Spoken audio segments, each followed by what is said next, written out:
महाकाव्य किसे कहते हैं? हिंदी के 2 महाकाव्य के नाम लिखिए और उनके रचयिता के नाम भी यहाँ पर बताने हैं। तो चलिए शुरू करते हैं। तो देखिए, महाकाव्य से पहले आपको काव्य समझना पड़ेगा और काव्य की परिभाषा सबको आती भी है। रसात्मकम वाक्यम काव्यम, ठीक है, रसात्मकम वाक्यम काव्यम, यानी कि रस से युक्त वाक्य ही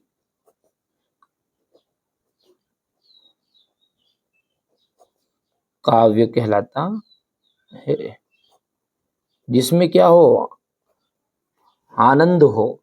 ठीक है, ऐसा वाक्य जिसमें आनंद हो, रस हो, उस वाक्य को अपन कहते हैं काव्य। ठीक है बाबू, अब ये अपन पढ़ रहे हैं महाकाव्य, है ना भैया, क्या पढ़ रहे हैं? महाकाव्य। और महाकाव्य से जानने से पहले आप थोड़ा सा एक बार इसको देखो, ठीक है, काव्य के भेद, क्योंकि महाकाव्य कहाँ से आया उसको देखो ध्यान से, ना। स्वरूप के आधार पर यदि हम बात करें तो दृश्य काव्य और श्रव्य काव्य। दृश्य काव्य में नाटक और एकांकी है, ठीक है। श्रव्य काव्य में क्या है? मुक्तक है और प्रबंध काव्य है। अब प्रबंध काव्य के अंतर्गत है महाकाव्य और खंड काव्य। तो महाकाव्य और खंड काव्य किसके भेद है यदि पूछे कोई तो प्रबंध काव्य के भेद है। ठीक है भैया, तो ये आपको देखना है ध्यान से। ये थोड़ी सी बातें थी, वो अपना उद्देश्य है महाकाव्य को समझना। अब ऐसा काव्य जिसमें क्या हो, संपूर्ण जीवन का चित्रण हो, ऐसा काव्य जिसमें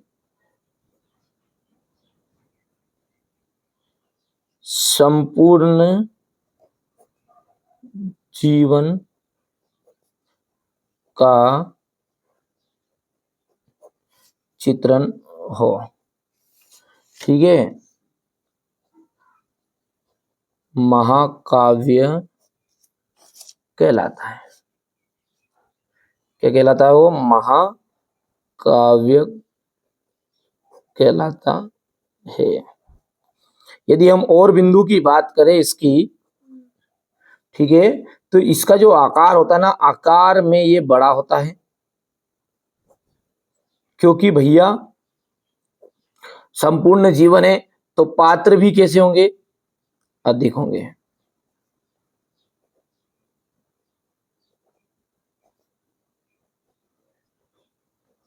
ठीक है भैया,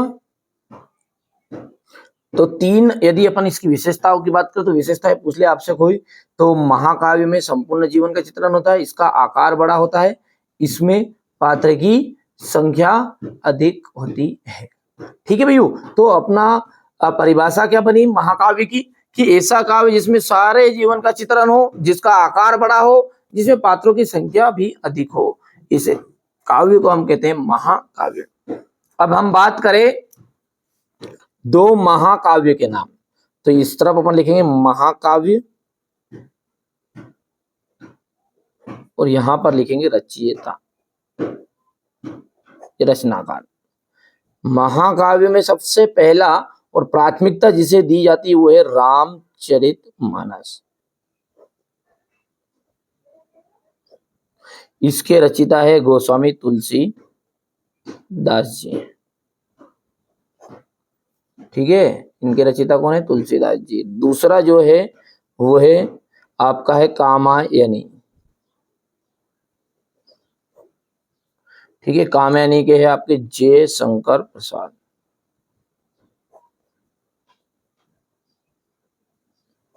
तो ये मैंने आपको 2 महाकाव्यों के नाम और उनके रचयिता के नाम भी बता दिए हैं।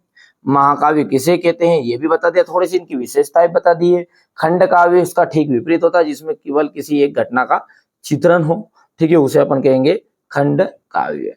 ठीक है, तो ये अपना प्रश्न पूरी तरह अब समझ में आ गया होगा आपको कि महाकाव्य किसे कहते हैं और इसके 2 रचयिता और 2 महाकाव्यों के नाम। ठीक है भैया, बढ़िया से कंप्लीट कर लेना।